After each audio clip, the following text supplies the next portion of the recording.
solo adquiriendo conocimiento o conociendo un poco más de la historia, sino que salgamos transformados. Ese es el propósito por el cual estamos todos los domingos aquí. Entonces, ¿por qué estoy tan seguro de decir esto? Porque la palabra de Dios es bien clara al respecto de Jesucristo. Cuando tú y yo tenemos a Cristo en nuestro corazón, primero de Juan 5, 11 y 12, ¿cuál es la garantía o la seguridad de la salvación? ¿Quién la puede decir? Vamos a revisar los textos de navegantes. Dice el testimonio que Dios nos ha dado vida eterna, y esa vida está en su Hijo. ¿En quién está? En su Hijo. En su Hijo, ¿verdad? Y para que crean en Hijo, tiene la vida eterna. El que no tiene al Hijo de Dios no tiene la vida. Hey, qué padre escuchar que la palabra está siendo memorizada por la iglesia, y eso es muy bueno. El que no tiene al Hijo no tiene la vida. Entonces, el propósito de Juan es ese, que tú y yo conozcamos al Hijo y que conociendo al Hijo tengamos vida.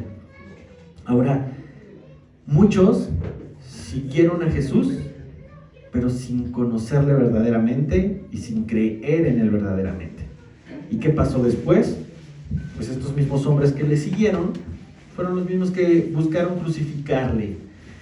Y esto es algo bien interesante, porque mucha gente puede seguir a Jesús, pero muy poca gente termina creyéndole a Jesús, confiando en Jesús. Y para seguirle de verdad, mis hermanos, es importante y es vital creer. Por eso, cada vez que tenemos a alguien que llega a la fe, que se une al cuerpo, siempre les decimos, empieza estudiando Juan, porque Juan hace una presentación gloriosa de Jesús. Y es importante que el nuevo creyente conozca a Jesús para que el seguirle a él sea genuino y sea sostenible. Entonces, esto es fe, mis hermanos. ¿La gente puede seguir a Dios sin tener fe? Sí, pero la gente no puede tener fe y no seguir a Jesús. Y es por eso que la palabra de Dios se vuelve tan importante para nosotros, porque de aquí vamos a despertar nuestra fe. Y es el último capítulo el que vamos a estudiar el día de hoy, que les decía hace una semana, como un epílogo, viene a completar estos maravillosos 21 capítulos. Y como todo buen epílogo de libro, como les decía, viene a concluir una obra, viene a presentar una perspectiva final y también ofrecernos una retrospectiva de lo que nos ha venido hablando. Entonces, hace 8 días meditábamos del versículo 1 al 17 de este capítulo 21 y les decía, observen a Jesús como nuestro maestro, observen a Jesús como nuestra guía, observenlo como nuestro amigo, pero también observenlo como nuestro restaurador. Y veíamos en la vida de Pedro tantas actitudes y tantos comportamientos muy similares a los que tú y yo tenemos y podemos tener. Entonces, vamos a terminar este libro como lo comenzamos, y es hombres siguiendo a Jesús. Jesús invitando al hombre a seguirle, pero ahora hay una diferencia y la vamos a ver bien interesante. Mira, acompáñame, vamos a leer antes de meditar sobre el seguir a Jesús, cómo Jesús toma un tiempo para restaurar a Pedro. Y esto es en el versículo 15 al 17 de Juan 21. Dice, cuando hubieron comido, y mira, nada más para ponerte en contexto rápido, están en una playa, los discípulos habían ido a pescar, no habían pescado nada. Jesús aparece en la playa y les dice, ¿tienen algo para comer? Y ellos le dicen, no hemos pescado nada. Y les dice, bueno, echen la red hacia su derecha. Sacan una red llena de peces, van a la playa. Jesús ya les tenía preparado todo para un buen desayuno. Terminan de desayunar y ahora sí, cuando hubieron comido, después de desayunar, Jesús dijo a Simón Pedro, Simón, hijo de Jonás, ¿me amas más que estos? Le respondió, sí, Señor, tú sabes que te amo. Él le dijo, apacienta mis corderos. Volvió a decirle la segunda vez, Simón, hijo de Jonás, ¿me amas? Pedro le respondió, sí, Señor, tú sabes que te amo. Le dijo, pastorea mis ovejas. Le dijo la tercera vez, Simón, hijo de Jonás, ¿me amas? Pedro se entristeció de que le dijese la tercera vez, ¿me amas? Y le respondió, Señor, tú lo sabes todo. tú sabes que te amo. Jesús le dijo, apacienta mis ovejas. Y hace 8 días meditábamos que esto es una restauración pública que hace Jesús en la vida de Pedro. Y esta restauración pública es importante para lo que vamos a ver el día de hoy, porque la verdad en la transformación de Pedro la vamos a ver progresivamente. Algunos creen que Pedro era perfecto desde que decidió dejar las redes y seguir a Jesús y bien impulsivo. Pedro era bien imperfecto, mis hermanos, y es lo que vamos a ver hoy. Jesús le dice, deja todo y sígueme, pero después Pedro se equivoca y se equivoca. Hasta hubo un momento donde el mismo Señor le dijo, aléjate de mí, Satanás. ¿Te acuerdas de ese momento incómodo? Imagínate para Pedro, y se equivoca. Pero el Señor en su amor viene y le restaura en este capítulo 21, pero le va a restaurar para algo glorioso que vamos a ver, o que podemos ver en el libro de Hechos. Ahora, la verdad, vamos a verla aquí en esta última porción, versículo 18 en adelante. Jesús le dice, muy cierto, muy verdaderamente te digo, Pedro, cuando eras más joven, te ceñías e ibas donde querías, mas cuando ya seas viejo, extenderás tus manos y te ceñirá otro, y te llevará a donde no quieras. Esto dijo, dando a entender con qué muerte había de glorificar a Dios. Y dicho esto, añadió, ¿qué le dijo? Sígueme. Para seguir a Jesús, mis hermanos, es vital tener una relación restaurada previamente, como lo acabamos de ver con Pedro, y que ese seguirle sea genuino. Vamos a orar para pedirle al Señor que nos ayude a entender esto. Señor, gracias por tu palabra, gracias por permitirnos ver en este último capítulo, o vas a permitirnos ver, Señor, cómo en tu amor y tu misericordia vienes a Pedro, te acercas a él, le llamas, y él responde y se acerca a ti para poder pasar un tiempo contigo, y tú le restauras, Señor. Eso nos deja ver la maravillosa misericordia que tienes para el hombre, nos deja ver la fidelidad que tienes hacia el hombre que te ama, Señor. Y gracias porque a través de la vida de estos discípulos podemos ver tanto en nuestras vidas, Señor. Ayúdanos a poder considerar las verdades espirituales que el día de hoy tienes preparados para nosotros, y ayúdame a mí a ser diligente en preparar tu palabra y compartirla, Señor, todos los domingos, siendo solamente un monitor, una bocina de lo que tú quieres hablar, Señor. Quita de mi lengua toda carne, Señor, quita pensamientos propios, Señor, y que sea solo tu Espíritu hablando, y que mis hermanos puedan oír con sus oídos espirituales y llegar a sus corazones las palabras que tienes para ellos. En el nombre de Jesús oramos, amén. Muy bien, el contexto histórico es importante para que puedas entender lo que acabamos de leer, porque tú dices, ¿qué dijo Jesús? Como que, pues cuando era joven se ceñía, ¿qué ceñir? ¿Se vestía o a qué se refiere? Quiero que entiendas esto. Mira, este libro de Juan está escrito alrededor del año 90, entre el 90 y el 100. Es lo que los estudiosos posicionan el momento en que se escribe. Ahora, para este año 90, 100 después de Cristo, han sucedido muchas cosas en el primer siglo con la iglesia. Lo primero es que Nerón, ese emperador romano, enloqueció y encendió Roma por el año 64 después de Cristo. Y a partir de ese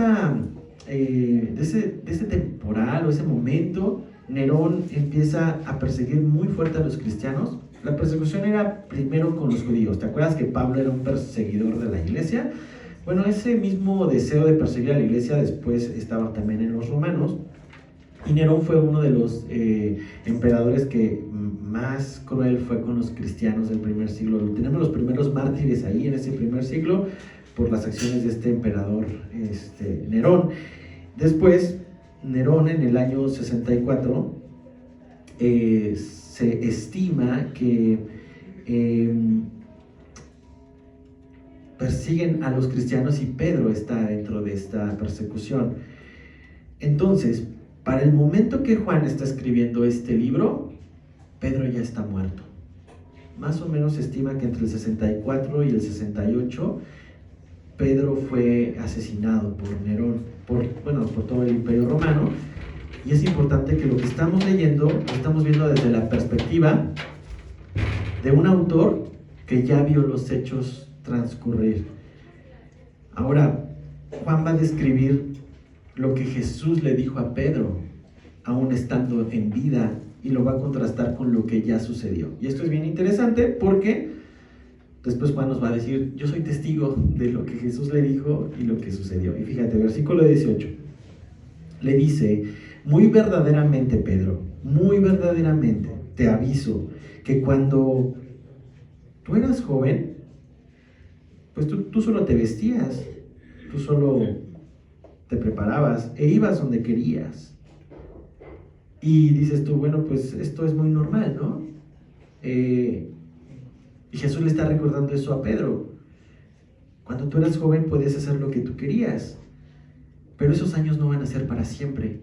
Va a llegar un momento donde tus años sin tanta responsabilidad van a acabar. ¿Y cuántos de aquí recuerdan su juventud, verdad?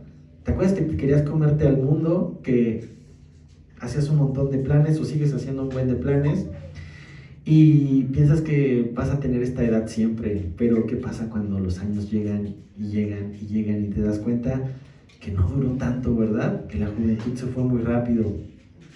Y el Señor le está diciendo eso a Pedro, acuérdate que cuando eras joven podías hacer todo lo que querías, pero ahora estoy hablando de tu futuro. Y ese futuro ya no es tan prometedor como tú quisieras. Le dice aquí, cuando seas viejo, extenderás tus manos, otro te ceñirá, en otras versiones dice otro te amarrará, y te llevarán a donde no quieras. ¿Puedes imaginar a dónde sería llevado Pedro en sus últimos días de vida? No lo dice aquí, pero los historiadores nos marcan que Pedro murió crucificado. Y Juan identifica estas palabras con lo que ya sucedió en el versículo 19 y le dice, esto dijo, bueno, nos está diciendo a nosotros, esto dijo dando a entender con qué muerte había Pedro de glorificar a Dios. Y dicho esto, añadió, sígueme. Bueno, aquí me voy a estacionar un poquito porque hay un montón que meditar respecto a estas palabras de Jesús. Juan nos va a ayudar a confirmar que esto sí sucedió. Las palabras que Jesús le dijo a Pedro sucedieron y en efecto, la muerte de Pedro incluía una cruz. Una cruz sería el lugar del último aliento de Pedro y este es el tipo de muerte que Pedro podía esperar. Ahora, vamos a confiar que Pedro entendió lo que Jesús le quiso decir. Pues porque si yo te digo a ti, cuando seas viejo vas a estar en una cama y pues alguien te va a arrimar de comer, vas a decir, pues la probabilidad es que eso sí suceda, ¿no? Pero aquí Jesús está siendo muy específico en la forma de los últimos días de Pedro. ¿Y qué efecto crees que pudo haber tenido eso en la vida de Pedro? Pedro, morirás en una cruz. Qué difícil, ¿no? A veces nosotros queremos que el Señor nos diga muchas cosas de ¿qué va a pasar, Señor? Ayúdame a ver qué va a pasar. Pero si el Señor respondiera a esas preguntas de ¿vas a morir de esta forma? ¿O te va a pasar esto? ¿O vas a sufrir esto? ¿Qué efecto crees que eso tenga en nosotros? ¿Esperanzador o desesperanzador? Bueno, vamos a ver qué pasa con Pedro, porque qué difícil es para muchos escuchar el Evangelio cuando llegamos a este punto del mensaje de la cruz. Hey, vas a morir en una cruz, es lo que le está diciendo Jesús a Pedro. Porque, mis hermanos, esto es lo padre de leer la Biblia, estudiar la Biblia verso a verso y no temático, que es un distintivo de Calvary. El llevar la palabra sistemáticamente de verso a verso, capítulo a capítulo, nos permite no saltarnos nada. Y esta porción es difícil porque Jesús le está diciendo cómo va a morir. Y a la mayoría, a la iglesia contemporánea, a la iglesia occidental, las predicaciones que disfruta o que llenan las iglesias o que llenan los estadios es cuando se dice, Dios quiere bendecirte. Pero cuando se habla de la cruz, empieza a ser incómodo. Por eso te digo, ¿qué efecto crees que pudo haber tenido en Pedro escuchar, necesitas una cruz. Porque como te digo, si empezamos a predicar, hey, Dios quiere bendecirte, hey, Dios, no sé, te digo de Deuteronomio 28, 2 y 3, vendrán sobre ti las bendiciones, y Jehová bendecirá tu ciudad y bendecirá tu campo, todos amén, ¿verdad? Es algo padre de escuchar. Pero cuando llega Gálatas 5:24, a ver, vamos a ver qué dice Gálatas 5:24, porque todo el mensaje es desde Génesis hasta Apocalipsis, que a veces es más padre quedarnos escuchando Deuteronomio 28 sobre las bendiciones que Gálatas 5:24, y que dice, pero los que son de Cristo han crucificado la carne con sus pasiones y sus deseos. ¿Y qué hay aquí? Una cruz. Dios quiere que crucifiques tu carne y dejes esa vida inclinada a tus deseos. Y entonces ahí ya no hay tantos amenes, ¿verdad? Como cuando decimos, Dios quiere bendecirnos, amén. Dios quiere que crucifiques tu carne. Y el grillo empieza a cantar. Ya no se escuchan tantos amenes. Pero mis hermanos, es necesario que entendamos eso. El mensaje de Cristo incluye una cruz. Y Pedro había sido un opositor de la cruz. Acompáñame a Mateo 16, 21 y 22. Porque el Pedro que había escuchado de los sufrimientos que habría de tener Cristo, había respondido con algo. Y vamos a verlo aquí. Mateo 16, 21.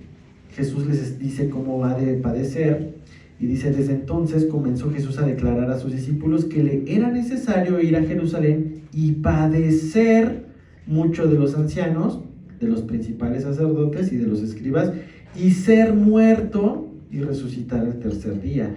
Entonces Pedro, sí, este mismo Pedro, tomándolo aparte, le dijo, a ver, ven, Señor, y le comenzó a reconvenirle, a ver, como que eso no te conviene. Señor, ten compasión de ti. En ninguna manera esto te acontezca. ¿Qué vemos aquí? Un Pedro que busca rehuir a la cruz. Un Pedro que no va a abrazar la cruz. Pedro se oponía a esa idea de morir. Entonces, ¿qué estamos viendo aquí en Mateo? Bueno, estamos viendo una versión de Pedro que había decidido seguir a Jesús, ¿sí? Pero que aún no estaba dispuesto a morir por Jesús, que aún no estaba dispuesto a pensar en una cruz. ¿Por qué? Porque Pedro tenía todavía la mirada en las cosas de los hombres. Pedro todavía no ponía su mirada 100% en las cosas de Dios. Y Pedro creía que podía hacer mucho por Jesús. Él incluso dijo, pongo mi vida por ti. Y al día siguiente estaría negándolo. Pero mis hermanos, el fracaso de fe de Pedro tuvo un buen destino. El Señor lo usó para madurar la fe de Pedro. Pedro comprendió después de esto que había una gran distancia entre lo que él quería hacer, yo te seguiré, yo iré donde tú vayas, a lo que realmente podía hacer, negarlo. Y esto fue necesario para que Pedro entendiera que sus deseos, sus intenciones no eran suficientes para seguir a Jesús. Y esto es bien importante, mis hermanos, porque por buenos deseos mucha gente quiere seguir a Jesús. Es más, si tú le dices a cualquier persona, hey, ven, vamos a la iglesia, Dios te va a dar esto, lo otro, pues a lo mejor viene para ver qué puede sacar, ¿no? Y puede seguir a Jesús un rato, y cuando no sucede lo que espera, pues ¿qué pasa? Se aleja, porque su seguir a Jesús fue, pues a ver qué podía sacar de conveniente. Y Pedro estaba en esa misma posición. Pedro había seguido a Jesús porque era el Mesías, porque era el gran esperado. Pero cuando la cruz viene al mensaje, entonces Pedro empieza a colapsar, ¿no? No se trata de la intención, se trata de la ayuda que vamos a recibir de Dios. Ahora, Pedro, después de este fracaso, recibe una restauración. Gracias a Dios por ese capítulo 21, porque nos deja ver que Pedro no quedó ahí a la deriva, como te decía hace 8 días. El Señor se encarga de acercarse, a hablarnos y probar nuestra fe nuevamente. Ahora, vemos aquí que Pedro escucha de la voz de Jesús: de cierto te digo. Que quiere decir que muy seguramente vas a afrontar el desafío de la cruz. Quizás hoy algunos de nosotros todavía estemos en la versión del Pedro de la cena. Quizás algunos ya estemos en el Pedro de la playa. O quizás otros ya estemos en el Pedro del concilio. No sé en qué versión de Pedro vas o vamos, pero el Señor se encarga de ir probando nuestra fe para ir viendo cómo va progresando ese Pedro terco, emotivo, a un Pedro que decide seguir a Jesús sin importarle nada más de este mundo. Entonces, regresando al punto, incluso aún en el dolor y en la muerte de una cruz, Pedro va a poder glorificar a Dios. ¿Por qué? Porque aquí mismo lo dice. Juan explica que esto se refería a la muerte en la que Pedro moriría, y esa muerte había de glorificar a Dios.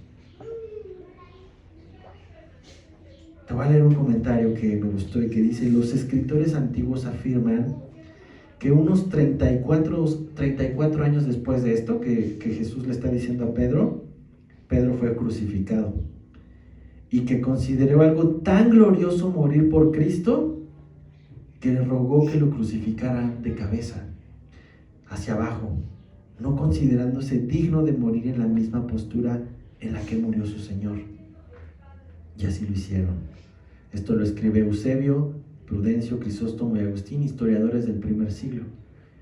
Entonces, aún en su muerte, este Pedro que había rehuido ahora muere glorificando a Dios. Y aquí vamos a encontrar un principio espiritual bien importante, mis hermanos. Quiero que lo abraces porque es algo que puede traer mucha esperanza a nuestros corazones. Tanto la vida como la muerte de los hijos de Dios pueden glorificarle. El Salmo 116, 15 dice: estimada es a los ojos de Jehová la muerte de sus santos. Pedro moriría en absoluta fidelidad a su Señor, y esa forma de morir iba a traer grande gloria a su nombre. Ahora vamos a viajar un poquito a los últimos años de Pedro. Acompáñame a segunda de Pedro, su última carta, segunda de Pedro 14. Pedro sabe que está a punto de morir. Pedro probablemente está aquí consciente que sus días están contados, está consciente que ha de ser asesinado, está viendo el contexto desesperanzador para preservar su vida física, y le escribe esto a los creyentes: pues nuestro Señor Jesucristo me ha mostrado que pronto tendré que partir de esta vida terrenal, así que me esforzaré por asegurarme de que siempre recuerden todas estas cosas después de que yo me haya ido. Y te voy a invitar a que lo hagas en tu casa de tarea. Lee toda la carta de segunda de Pedro y nota el tono de Pedro. No es un tono de alguien desesperado. Es alguien que ya va a morir y que en esa proximidad a su muerte sigue dando gloria a Dios. Sigue buscando que los creyentes recuerden estas cosas. Él buscaba que estos hombres crecieran su fe. ¿Cómo crecer su fe en medio de una persecución? Pedro es un ejemplo ahí en esa segunda carta. Ahora regresamos a la playa, regresamos donde están sucediendo estas cosas. Imagínate lo impactante que pudo ser para Pedro escuchar cómo va a morir. Pero Pedro escuchó algo más increíble que eso: la invitación a seguirle. Y es un sígueme muy diferente al que vimos al principio del ministerio de Jesús. Es un sígueme que Jesús sabe que ahora sí Pedro puede hacerlo genuinamente. Porque mira, acompáñame a Mateo 4, 18 y 19, que es el llamado donde Jesús hace a estos pescadores de hombres. Y te vas a dar cuenta que ya había un sígueme. ¿Y qué hicieron estos hombres? Siguieron a Jesús. La historia es, ya te la sabes, realmente dejaron todo. Vamos a ver, dice, andando Jesús junto al mar de Galilea, vio a dos hermanos, Simón, llamado Pedro, y Andrés, su hermano, que echaban la red en el mar porque eran pescadores. Y les dijo, vengan en pos de mí, y yo los haré pescadores de hombres. Ellos entonces, dejando al instante las redes, le siguieron. Observa esto, no la pensaron, dejaron al instante las redes. Y eso es un deseo de seguirle al Señor. Por eso te decía hace rato, muchas personas escuchan el Evangelio y dicen, sí, dejo todo por el Señor, pero aún así, el Señor va a tener que tratar con la fe de quien decide seguirle. Ahora, 3 años caminaron con Él. ¿Por qué Jesús le vuelve a decir, sígueme? Porque el seguir a Jesús es una acción continua. No lo sigues una vez y ya lo dejas. Jesús sigue avanzando, tienes que seguirle. Y la invitación de Cristo para ti y para mí hoy es la misma. A pesar de la adversidad que represente seguir a Jesús, a pesar del dolor que podamos sentir en este mundo, a pesar de las tribulaciones, incluso muriendo como el mismo Pedro, la invitación de Jesús es, sígueme. Porque Pedro podía confiar en estas palabras del Señor. Pedro estaba conversando con Jesús resucitado. Cuando Jesús en el mar les dice, sígueme, están viendo a un hombre de carne y hueso que no conocían, que tenía fama y que les dice, sígueme. Y puede ser que se la creyeron y siguieron. Pero para este punto, Pedro está viendo a Jesús resucitado. Y esa es una gran diferencia, mi hermano. Porque Pedro está ya platicando con alguien que ha vencido la muerte.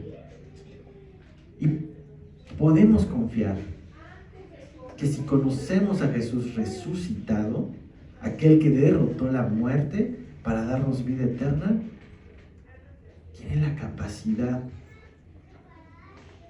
de atraernos a su vida, lo que decíamos al principio. Acá probablemente era un volado, chicle y pega que sea el Mesías. Acá Pedro ya sabía que era el Mesías, ya sabía el poder que tenía. Entonces el sígueme no puede ser igual, es un sígueme diferente. Ahora Pedro ya no puede temerle a la muerte porque el que venció la muerte está platicando con él directamente. Y el temor a morir paraliza a muchos, hermanos.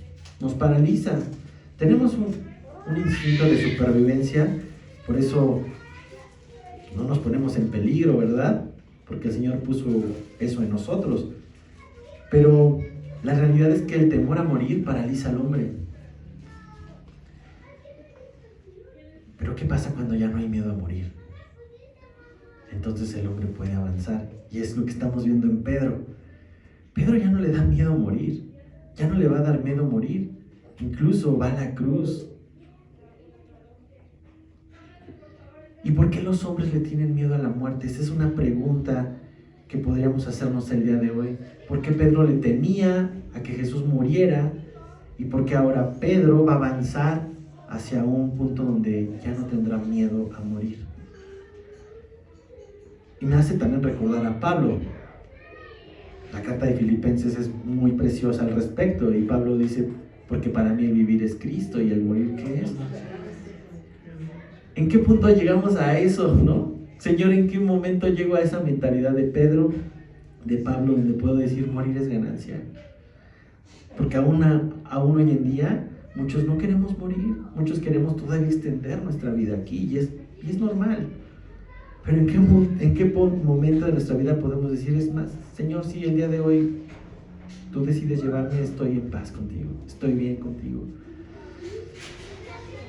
Tenemos un viaje seguro que es la muerte. Todos nacemos para morir. Cada vez que un niño nace, trae su boleto de redondo de ida y de vuelta. Eso es algo que no podemos cambiar.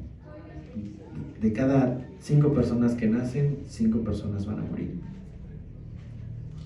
Ahora el asunto aquí es hacia dónde te va a llevar ese viaje. ¿Hacia una vida eterna o hacia una muerte eterna? Y cuando nuestra eternidad está resuelta, hermanos, entonces el miedo a morir queda en un instinto físico y no en un instinto emocional. Porque es más el sentimiento de no quisiera morirme porque ¿qué va a pasar de mis hijos? ¿O qué va a pasar? Puede ser que tengas ese sentimiento y es normal porque amamos a los que se quedan. Pero no es un sentimiento de terror ni de miedo de si muero todo se acaba. ¿Qué va a pasar? Esa incertidumbre que a lo mejor antes teníamos cuando no sabíamos de esta verdad de Jesús.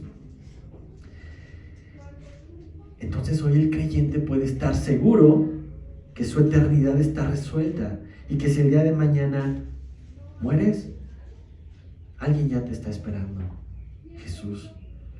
Pero cuando no está resuelta la eternidad, entonces sí, el hombre busca extender lo más que pueda su vida porque aún no ha arreglado su eternidad.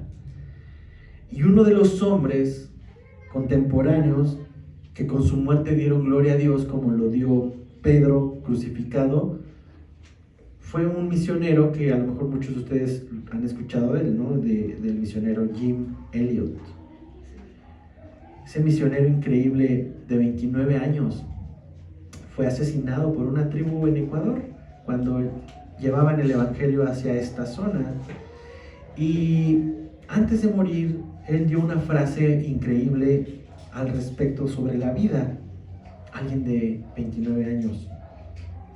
Y dijo Jim Elliot: no es tonto quien renuncia a lo que puede conservar para ganar. No es tonto quien renuncia a lo que no puede conservar, que es esta vida, para ganar lo que no puede perder, que es la vida eterna. Por eso este hombre pudo seguir adelante con su misión a pesar de lo peligroso que era, porque él sabía que era completamente tonto querer retener una vida que está destinada a perderse, a acabarse. Es tonto aferrarse a algo que sabemos que se va a acabar y no aferrarse a lo que sabemos que va a ser eterno. Y esto, mis hermanos, quiero que podamos meditarlo. Por eso te dije, me voy a quedar un poquito en este versículo, porque Pedro está escuchando que va a morir y tú y yo sabemos que vamos a morir. Pero aquí la pregunta es, ¿estás seguro como Pedro de seguirle porque sabes que tu destino es la eternidad con él? ¿O te frenas porque sabes que no has resuelto tu eternidad y sabes que morir en una cruz significa una gran pérdida? Eso es lo que tú y yo necesitamos considerar. Pedro parecería que aquí pues ya no dice nada. Jesús le dice simplemente sígueme, pero vamos a ver más adelante qué hizo Pedro.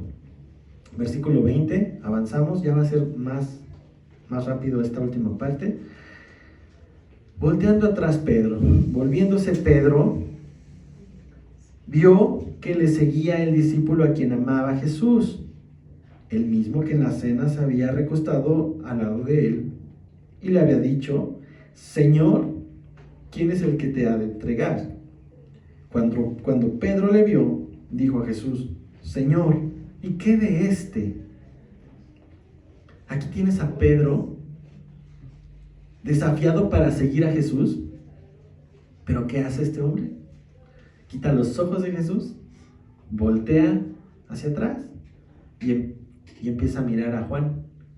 Ve al discípulo amado que se describe aquí él mismo y comienza a cuestionar a Jesús y le dice: ok, ya me dijiste a mí cómo voy a morir, ¿y qué onda con este cuate, no? A él que le toca.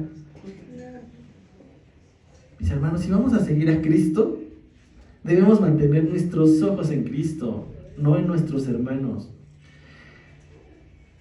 La comparación en los creyentes es muy frecuente, por eso, ¿en qué fase de Pedro vamos? ¿En el Pedro de la playa? ¿Por qué? Porque a veces cuando el Señor ya nos dice, esta es tu cruz, pues sí, Dios, pero pues ve, ¿y estos qué onda con mi esposa? ¿Ya cuando le toca su cruz? ¿O qué onda con...? Es muy común la comparación. Pero es algo que necesitamos entender, mis hermanos. La voluntad de Dios para todos los hombres es que le conozcamos y vengamos a la verdad. Eso está en Timoteo, eso lo dice Timoteo. La voluntad de Dios para ti y para mí es la misma, que le conozcamos y vengamos a la verdad. Pero cada uno de nosotros tiene un propósito diferente. Hay vidas que pueden durar 90 años y glorifican a Dios. Hay vidas que pueden durar 15 años y glorifican a Dios. Hay vidas que pueden durar meses y glorifican a Dios. Eso no depende de ti y de mí, porque podemos decir, pero mira, ¿por qué otras personas pueden llegar a su vejez y pasarla padrísimo y yo a mis 30 o 40 estoy padeciendo esta enfermedad que me está llevando hacia la muerte? Porque los propósitos de Dios en cada vida son distintos. Y es lo que le va a responder Jesús a Pedro. La comparación se da cuando empiezas a quitar los ojos de Jesús y empiezas a ver hacia otro lado. Y debemos cuidarnos de compararnos, mis hermanos, porque la comparación con otros creyentes trae frustración, trae enojo, y ese enojo nos lleva a la envidia. Y de la envidia se desprende una cantidad de pecados que no te imaginas. Si nos vamos a comparar, nos tenemos que comparar con el varón perfecto que es nuestro Señor Jesucristo, puestos los ojos en Él. Y eso es algo que como pastores tenemos que cuidar mucho también, porque llegamos a comparar las iglesias, llegamos a ver mucho en redes sociales, ay mira, tienen una alabanza increíble, no les falla nada, está padrísimo, mira, llenan auditorios. Es muy común que el enemigo venga a querer comparar la obra, pero puestos los ojos en Jesús es, si tú decidiste que fuera así y estás respondiéndonos de esta forma, gloria a ti. No nos vamos a afanar en querer ser como los otros. Por eso es importante puestos los ojos en Jesús. Y llévalo al ámbito que quieras, personal, profesional, espiritual. Puestos los ojos en Jesús. Pedro se resbaló aquí y Jesús le responde, versículo 22, si quiero que Él quede hasta que yo venga, ¿a ti qué? Tú sígueme, que no te importe lo que le va a pasar a este hombre. Tú sígueme, Pedro, en cuanto a ti, no es asunto tuyo. No es asunto nuestro cómo el Señor quiere lidiar con cada uno de sus obreros. Nuestra responsabilidad es seguirle. Eso es a lo que estamos llamados, a seguirle. Me encanta que Romanos 12 habla muy bien de los deberes cristianos y explica algo relativo a eso. Dice, gózate con los que se gozan, llora con los que lloran, unánimes entre vosotros, no altivos, sino asociándonos con los humildes. No seas sabio en tu propia opinión. Nuestra opinión sobre cómo le va a uno, cómo le va a otro, es irrelevante. Nosotros estamos llamados a seguirle. Eso es lo que Jesús le dijo a Pedro. Y en el versículo 23 vemos que pues se armó el chismecito santo, porque empezaron a decir los primeros creyentes. Este dicho se extendió entonces entre los hermanos, que aquel discípulo, o sea Juan, no moriría, pero Jesús no le dijo que no moriría, sino, si quiero que Él quede hasta que yo venga, ¿a ti qué? La gente rumoraba y decía que Juan no había de morir, y no comprendió el sentido de las palabras de Jesús, eso nos queda claro. Pero Juan falleció igual, Juan también murió. Ahora, vemos en la historia de los diferentes escritores del primer siglo que cuentan que este apóstol amado, este discípulo amado, también fue perseguido por su fe cristiana. Incluso se dice que como castigo fue arrojado a una caldera de aceite hirviendo. Sin embargo, él sobrevivió. Dios tuvo providencia con él y según los relatos, Juan salió ileso de ese castigo.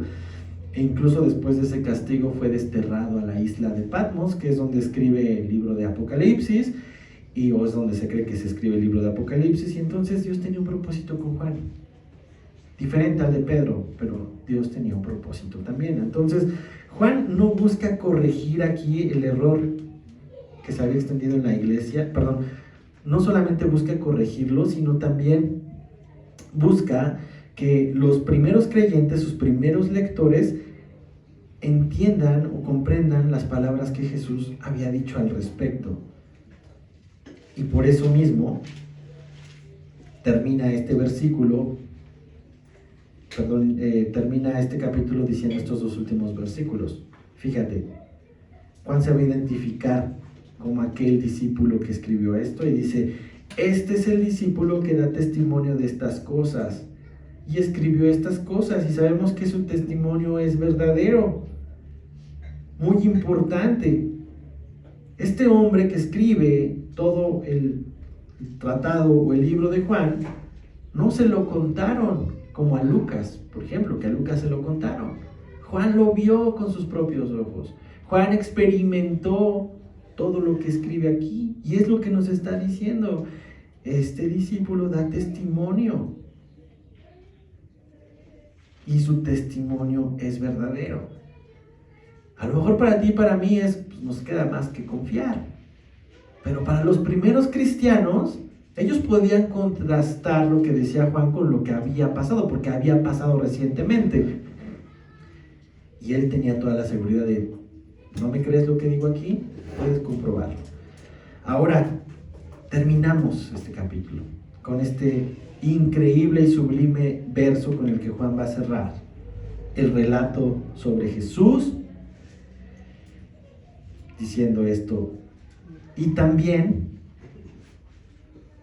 hay otras muchas cosas que hizo Jesús, las cuales, si se escribieran una por una, pienso que ni aún en el mundo cabrían los libros que se habrían de escribir. Amén. Sublimemente cierra este libro recordándonos de quién se trata este libro, y es sobre Jesús. Jesús hizo tantas cosas en estos primeros 100 años que Juan está escribiendo, que dice que no habría libros suficientes para escribirlas o no cabrían en este mundo. ¿Y qué fue lo que sucedió? La obra en sus discípulos, la obra en la iglesia, la obra en el mundo. Si esto era el sentir de Juan en los primeros 90 o 100 años de la llegada de Jesús, pues yo creo que si quisiéramos escribir toda la obra que ha hecho el Señor en tu vida, en mi vida y en la vida de todos los que hemos creído en Él, pues yo creo que ni el sol, ¿no? O yo creo que ni el sistema solar aguantaría esa capacidad de libros para poder escribir todo esto. 20 siglos después, el Señor sigue construyendo historias increíbles en cada corazón, en cada vida. La obra de Jesús no ha acabado. Si tú y yo estamos escuchando esto, es porque la obra de Jesús continúa en cada uno de nosotros. Es un tema muy vasto, mis hermanos. Es un tema que nunca comprenderemos totalmente de este lado de la eternidad. No te esfuerces quizás en tratar de comprender todo, porque no lo vas a poder comprender. Pero es un tema tan vasto que nos tomará toda la eternidad para comprenderlo, y gloria a Dios que vamos hacia allá. Si tú has resuelto tu eternidad con el Señor, vas a poder comprenderlo en la eternidad con el Señor. Ahora quiero cerrar con esto, mis hermanos. Lo que el Señor nos permite comprender sobre Él está aquí, en su palabra. 66 libros escritos por hombres inspirados por el Espíritu Santo para que tú y yo podamos conocer verdaderamente a Cristo. Y son los suficientes. Son los suficientes para tres cosas. Número uno, para despertar nuestra fe. La fe viene por el oír, y el oír de la palabra de Dios. Punto número uno. Punto número dos, para que tú y yo continuemos creyendo, que eso fue lo que dijo Juan. Juan, el propósito del libro es ese, que continúes creyendo. que continúes siguiéndole, que continúes confiándole. Y el punto número 3, se escucha repetitivo, pero es: síguele siguiendo. La invitación es esa, hay que seguir siguiéndole. Eso es lo que Jesús le dijo a Pedro ese día: ya me seguiste, dejaste tus redes, muy bien, ahora necesitas entender estas cosas, sígueme. Y no sé en qué parte de nuestra madurez espiritual estemos, el Señor sabe, y a cada uno de nosotros ha de llegar alguna prueba para poder mostrarnos que necesitamos de Él y menos de nosotros. Pedro sentía que con sus fuerzas él podía seguir a Jesús. Jesús le dijo: no puedes, una criada te acaba de hacer que me niegues. Pedro lo entendió y dijo: solo tú lo sabes, Señor. Tristemente sintió ese dolor de que no podía con sus intenciones. Pero ahí no acaba la historia. Todavía Pedro se hace ahí unos deslices y todavía anda ahí tirando el pozole, ¿verdad? Con su poco tacto. Pero va a llegar un punto medular que sucede en Hechos 2, donde Pedro, bueno, tú te acuerdas de la última promesa en Mateo 28, ¿no? Y recibiréis dunamis, dinamita, literal, te va a inyectar el Señor dinamita, poder. ¿Para qué? Para ser testigo, para seguir. Hasta este punto Pedro estaba siendo preparado todavía para que llegara esa dinamita, ese dunamis, ese poder. Y entonces ahora sí Pedro caminará una vida dando testimonio de él, que eso lo vemos en Hechos 2, cuando están reunidos todos en el monte, en el aposento alto, no me acuerdo, ya se me fue eso.